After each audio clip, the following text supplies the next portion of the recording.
என்று கூறியுள்ளார்.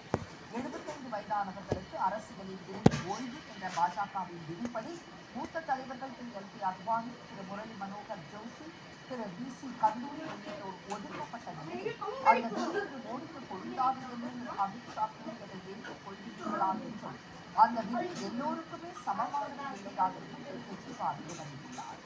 RSSல் இருந்து பாஜக தோன்றியுள்ளதால் அது வழி தவறுவதை தடுக்க வேண்டிய பொறுப்பு RSSக்கு உள்ளதாகவும் அவர் சுட்டிக்காட்டியுள்ளார். ஜம்மு காஷ்மீரில் பலத்த பாதுகாப்பு இடையே அமைதியான முறையில் 2ஆம் கட்ட வாக்குப்பதிவு நடைபெற்றது. அம்மாநிலத்தில் கடந்த 18ஆம் தேதி நடைபெற்ற முதல் கட்ட தேர்தலில் 61% வாக்குகள் பதிவாகின. இந்நிலையில் 2ஆம் கட்ட வாக்குப்பதிவு 6 மாவட்டங்களில் உள்ள 26 தொகுதிகளில் இன்று காலை 7 மணிக்கு தொடங்கி மாலை 6 மணி வரை நடைபெற்றது. காலை முதலே வாக்குச்சாவடிகளில் மக்கள் காத்திருந்து வாக்களித்தனர். 25 லட்சம் பேர் வாக்களிக்க தகுதி பெற்றுள்ள நிலையில் இந்த தேர்தலில் 239 வேட்பாளர்கள் களத்தில் உள்ளனர். இன்றைய தேர்தலில் தேசிய மாநாட்டு கட்சியின் துணைத் தலைவரும் முன்னாள் முதலமைச்சருமான திரு உமர் அப்துல்லா கந்தப்பா குட்கா ஆகிய 2 தொகுதிகளில் போட்டியிடுகிறார். மாநில பாஜக தலைவர் திரு ரவீந்தர் ரெய்னா நௌஷேரா தொகுதியிலும், மாநில காங்கிரஸ் கமிட்டி தலைவர் திரு தாரிக் அமித் சதா மத்திய ஷார்கண்ட் தொகுதியிலும், அப்னி கட்சி தலைவர் திரு அல்தாப் புகாரி சன்னபுரா தொகுதியிலும் போட்டியிடுகின்றனர். இந்நிலையில் ஸ்ரீநகருக்கு வந்த வெளிநாட்டு தூதரக அதிகாரிகள் 16 பேர் கொண்ட குழு வாக்குப்பதிவை பார்வையிட்டது. தேர்தல் அமைதியான முறையில் நடைபெற்றதாகவும் பெண்கள் அதிக எண்ணிக்கையில் வாக்களிக்க வந்தது மகிழ்ச்சி அளிப்பதாகவும் அந்த குழுவினர் தெரிவித்தனர். இந்நிலையில் வெளிநாட்டு அதிகாரிகளை அனுமதிக்க மத்திய அரசு ஏன் வெளிநாட்டு பத்திரிகையாளர்களை அனுமதிக்க மறுக்கிறது என திரு உமர் அப்துல்லா கேள்வி எழுப்பியுள்ளார். இன்றைய தேர்தலில் மாலை 5 மணி வரை 54% வாக்குகள் பதிவானதாக தேர்தல் ஆணையம் தெரிவித்துள்ளது. ஜம்மு காஷ்மீர் மாநிலத்தில் 3வது மற்றும் இறுதிக்கட்ட வாக்குப்பதிவு வரும் 1ஆம் தேதியும் வாக்கு எண்ணிக்கை வரும் 8ஆம் தேதியும் நடைபெற உள்ளன. இலங்கை நாடாளுமன்ற தேர்தலில் தனித்து போட்டியிடப் போவதாக மஹிந்த ராஜபக்சே அறிவித்துள்ளார். அந்நாட்டில் அண்மையில் நடந்து முடிந்த அதிபர் தேர்தலில் தேசிய மக்கள் சக்தி சார்பில் களமிறங்கிய அனுரகுமார திசுநாயக்கை வெற்றி பெற்று அதிபராக பொறுப்பேற்றுள்ளார். அவரது கட்சியைச் சேர்ந்த MP ஹரிணி அமரசூரிய பிரதமராக நியமிக்கப்பட்டுள்ளார். அனுரகுமார அதிபராக பதவியேற்றாலும் அவரது கட்சிக்கு நாடாளுமன்றத்தில் 3 உறுப்பினர்கள் மட்டுமே உள்ளதால் புதிய சட்டங்களை ஏற்ற முடியாத நிலை ஏற்பட்டது. இதையடுத்து இலங்கை நாடாளுமன்றத்தை கலைக்கும் அறிவிப்பை அதிபர் ஏற்று வெளியிட்டார். நவம்பர் மாதம் 14ஆம் தேதி பொதுத் தேர்தல் நடைபெறும் என்றும் தேர்தல் நடவடிக்கைகள் முடிந்து நவம்பர் 21ஆம் தேதி புதிய நாடாளுமன்றம் கூடும் என்றும் அறிவிக்கப்பட்டுள்ளது. இதையடுத்து தலைநகர் கொழும்புவில் அரசியலான தவிர்க்க தொடங்கியுள்ளது. அரசியல் கட்சிகள் கூட்டணி பேச்சுவார்த்தைகளை தீவிரப்படுத்தியுள்ளன. இந்நிலையில் மஹிந்த ராஜபக்சேவின் ஸ்ரீலங்கா பொதுஜன பெரமுனா கட்சி தேர்தலில் தனித்து போட்டியிடுவதாக அறிவித்துள்ளது. பத்தரமுல்லையில் கட்சி தலைமை அலுவலகத்தில் பேசிய மஹிந்த ராஜபக்சே பொது தேர்தலில் தனித்து போட்டியிட முடிவு செய்யப்பட்டுள்ளதாகவும் ஐக்கிய தேசிய கட்சியுடன் இணைந்து போட்டியிடும் பேச்சுக்கு இடமில்லை என்றும் தெரிவித்தார். அதிபர் தேர்தலில் ராஜபக்சே மகன் நவீன் படுதோல்வி அடைந்தது குறிப்பிடத்தக்கது. இதனிடையே இலங்கையில் ஆட்சி மாற்றம் காரணமாக ராஜபக்சே குடும்பத்தினர் பலர் சட்டத்தின் பிடியில் இருந்து தப்பிக்க வெளிநாடு தப்பிச் செல்லாமல் தடுக்க சுமார் 30 பேரின் பெயர் விவரங்கள் விமான நிலைய அதிகாரிகளிடம் ஒப்படைக்கப்பட்டுள்ளதாக செய்திகள் வெளியாகியுள்ளன. இந்நிலையில் புதிய அதிபர் அனுரகுமார திசுநாயக்க தலைமையில் இலங்கை நிலையான வளமான மற்றும் பாதுகாப்பான எதிர்காலத்தை அடையும் என நம்புவதாக சர்வதேச நாணய நிதியமான IMF நிறுவன அதிகாரி கிறிஸ்டிலினா ஜோர்ஜிவா தெரிவித்துள்ளார். பொருளாதார நெருக்கடியில் இருந்து இலங்கையை மீட்க இணைந்து பணியாற்ற IMF தயாராக இருப்பதாகவும் அவர் கூறியுள்ளார். இதனிடையே இன்று இரவு 7:30 மணிக்கு இலங்கை மக்களுக்கு அதிபர் அனுரகுமார திசுநாயக்க உரையாற்றுகிறார். பள்ளிகளின் காலாண்டு விடுமுறை 7ஆம் தேதி வரை நீட்டிப்பு. பெற்றோர் கோரிக்கையை ஏற்று பள்ளி கல்வித்துறை அறிவிப்பு. விளம்பர இடைவேளைக்கு பிறகு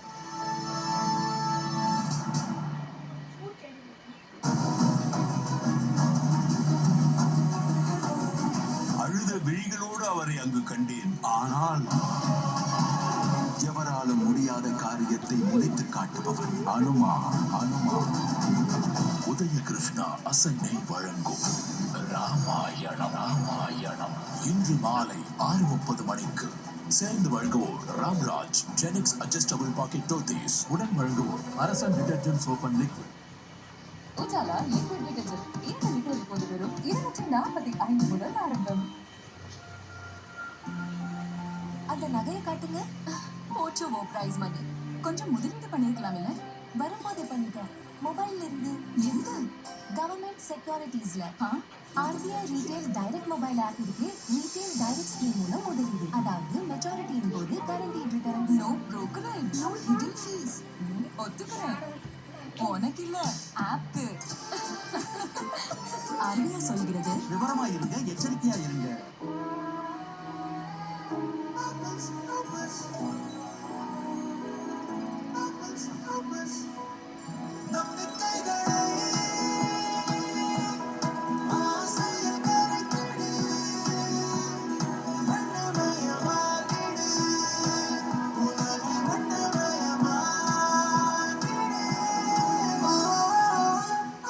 Introducing Birla Opus Paints. மணி சார், எஸ் சொல்லுங்க. ஃபாக் மார்க்கோ கொடுங்க. ஃபாக் மட்டும் ஃபாகோட பர்ஃப்யூம் நல்லா இருக்கு, அசத்தலா இருக்கு, ரொம்ப நேரம் நீடிக்குது. ஸ்மார்ட் தான் சார். ஃபாக் ஸ்மார்ட்டானவர்களின் விருப்பம். No more dependence on overseas medical institutions. Historic announcement of 75,000 new medical seats. 100 days of Modi 3.0, paving the path to Viksit Bharat.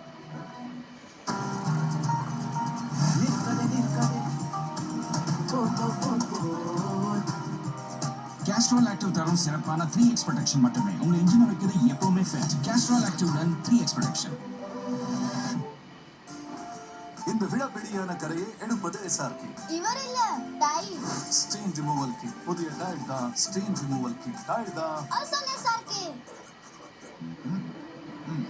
Rohit, out idea. அப்படின்னா இந்த நேரான பிரிசில்ஸுக்கு மறைந்திருக்கும் கிருமிகள் வரை போவது கடினம். இந்தாங்க oral B criss cross sensitive. இது ஒரு extra soft criss cross bristles மூளை முடுக்கு வரை போகும். மேலும் நேரான பிரிசில்ஸை ஒப்பிடும்போது இது கிருமிகளை ஜென்டலாக அகற்றும். ஓரல் பி வாங்குங்க. ஜெர்ம்ஸை விரட்டுங்க. பிரியா, ஃப்ரெஷர்ஸ்க்கு ரெடி ஆகு. ஹெல்ப் பண்ண. இதெல்லாம் எதுக்கு? Try Venus. இது ரொம்ப ஸ்மூத் தெரியுமா? அவகாடோ சூப்பர்ஸ் இருக்கு வீனஸ் கம்ஃபர்ட் லைட்ல. ஒவ்வொரு கர்வ்லயும் ஸ்மூத்தா கிளைட் ஆகும். ரொம்ப ஸ்மூத்தா இருக்கு. Instant smoothness. No pain, no hassle. புதிய ஏரியல் வர்சஸ் 100 விடாப்பிடியான கரை. Challenge on. ஊறுகாய், மஞ்சள். இட்லிய சாம்பார் முடியவே முடியாது. இப்போது முடியும். ஏரியல் ஸ்டெயின் ஹண்டர்ஸ் போக்கும் 100 விடாப்பிடியான கரைகளை ஒரு வாஷில். வாவ், ஏரியல் 100 கரை ஒரு வாஷ். அண்ணா சீக்கிரம்ங்க நெக்ஸ்ட் நம்மடன் இரு சாப்பிட்டு வரேன். அசிடிட்டி. இவருக்கு ஜீரகம் கொடுங்க. ஓமமும் கொடுங்க. கருப்பு உப்பையும் கலங்க. அதை விட பெட்டர் புது 3-in-1 இனோ கொடுங்க. இதுல இருக்கு மூன்றின் சக்தி. அசிடிட்டியில தரும் கூட்ட நதி ஆறுதல். இனோவோட 3-in-1 இதுல மூன்றும் இருக்கு. இந்துலேகா 7 ஆற்றலோட இருக்கு. சரியான மூலிகைகளை சரியான அளவுல சரியான நேரம் வரைக்கும் மெதுவான சூட்டுல பதமாக்கறதால முழுசா 7 நாள் ஆகுது இந்துலேகாவோட ஒரு பாட்டில தயாரிக்க. அதனாலதான் இது முடி வெட்டியை குறைக்கிறது மட்டும் இல்லாம புதிய முடியையும் வளர வைக்குது. இந்துலேகா ஆற்றல் உள்ளது, ஏன்னா இது அசலானது. வீரு மலச்சிக்கலுக்கு மூலிகை மருந்துகளை பயன்படுத்துகிறார். வீரு டல்கோஃப்ளெக்ஸை தேர்ந்தெடுத்தார். இது 6 இருந்து 8 மணி நேரத்தில் மலச்சிக்கலை போக்குகிறது. டல்கோஃப்ளெக்ஸ் தரும் 6 இருந்து 8 மணி நேரத்தில் மலச்சிக்கலை போக்கும் மூலிகை. Ever since Ma got life feedback, she's able to happily meet people again. She used to stay at home due to leakage, but now she can go out freely with life feedback. It has 6 glass absorption and prevents heaviness, so no fear of leakage up to 12 hours. Perfect.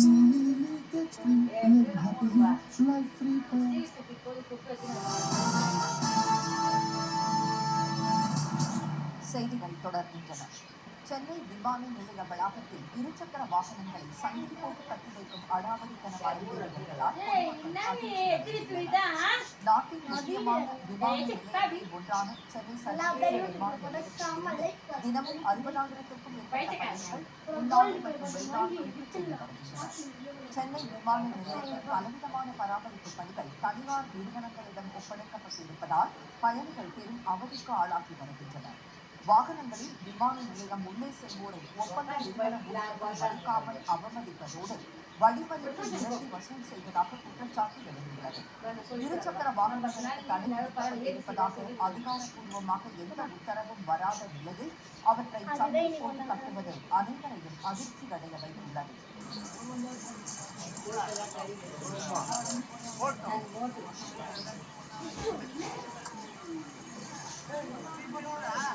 இருசக்கர வாகனங்களில் வருவோரை metro rail நிலையம் உள்ள parking பகுதியில் நிறுத்திவிட்டு நடந்தே வருமாறு அதிகாரம் செய்வது பொதுமக்களிடம் கோபத்தை ஏற்படுத்தியுள்ளது.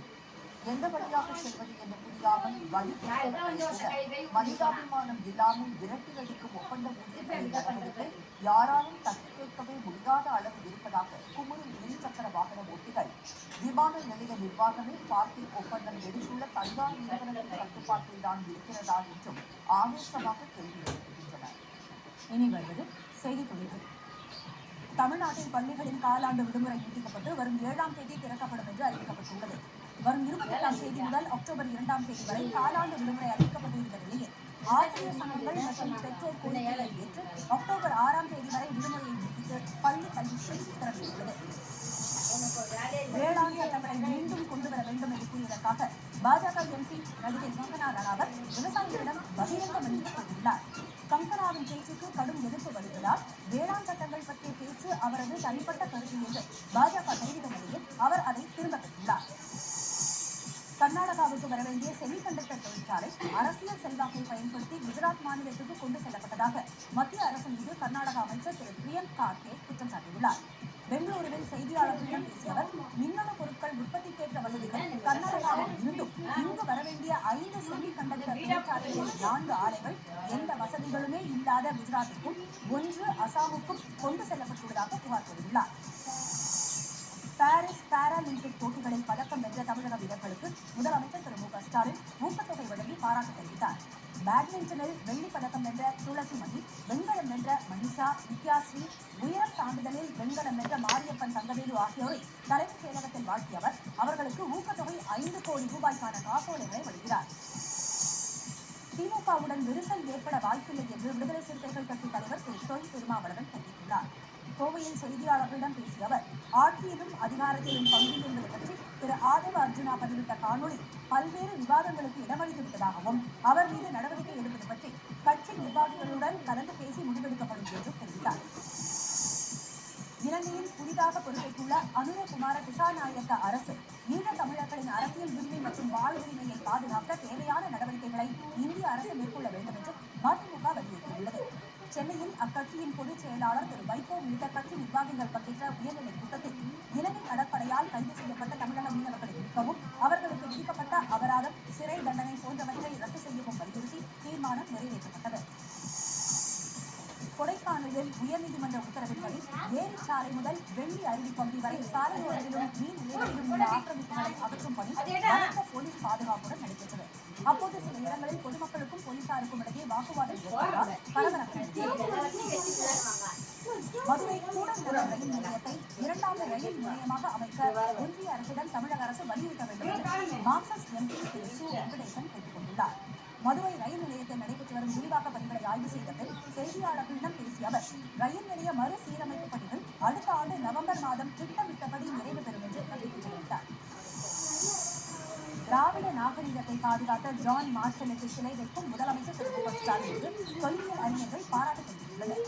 சென்னையில் நடைபெற்ற சிந்து சமவெளி பிரகடன 100ஆண்டு தொடக்க விழாவில் பங்கேற்ற ஆய்வாளர் திரு ஆர் பாலகிருஷ்ணன், தொல்லியல் அறிஞர் திரு அமர்நாத் ராமகிருஷ்ணா ஆகியோர் இந்தியாவில் 80% மக்கள் திராவிட இனத்தைச் சேர்ந்தவர்களாகத்தான் இருப்பார்கள் என்றும் எகிப்து, ஈராக் நாடுகள் வரை திராவிடம் பரந்துள்ளது என்றும் கூறினர். இந்த மண்ணின் பூர்வகுடியில் தான் திராவிடர்கள், அதான் நாம் உறுதியாக சொல்ல வேண்டும். திராவிடர்கள் என்பவர் தமிழ்நாட்டில் மட்டுமில்லை, இந்தியா முழுவதும் இருக்கிறார்கள்.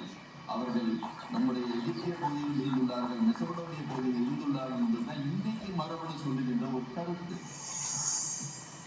மகப்பேறு விடுப்பில் உள்ள பெண் காவலர்களை அவர்களது சொந்த மாவட்டங்களில் பணியமர்த்த சென்னை பெருநகர காவல்துறை ஆணையர் திரு அருண் உத்தரவிட்டுள்ளார்.